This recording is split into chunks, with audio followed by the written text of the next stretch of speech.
L'industrie de la mode dépend de la vision, du sentiment et de l'achat. Mais ce modèle doit désormais prendre un nouveau trajet. Détaillant sur le web, Plateforme 23 n'a que 2 années d'existence, mais ce n'est qu'à partir du confinement lié à la Covid-19 que les choses ont démarré. Au début du confinement qui a débuté l'an dernier, les ventes de mars ont été très faibles.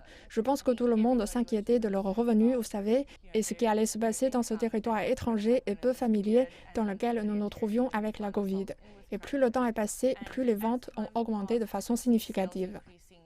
La place de marché numérique connecte les créateurs africains avec les consommateurs. C'est le principal objectif de la mode. Mais avec la diminution des revenus durant le long confinement, les vêtements ont perdu de leur attrait sur la liste des achats. Nous avons vu le secteur des décorations et du mobilier croître bien plus, car désormais les gens ne vont plus dans les restaurants. Ils n'ont pas de raison d'aller s'habiller pour sortir.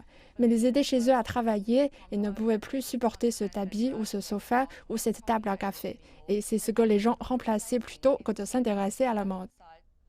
Le commerce en ligne a donné une nouvelle vie à l'industrie après une chute drastique durant le strict confinement.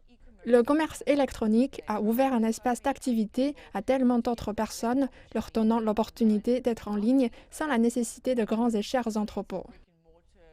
L'Afrique du Sud a connu une seconde vague d'infections et les vaccins doivent encore être administrés dans le pays. Et les ventes en ligne devraient continuer à croître alors que la menace de la Covid est toujours persistante.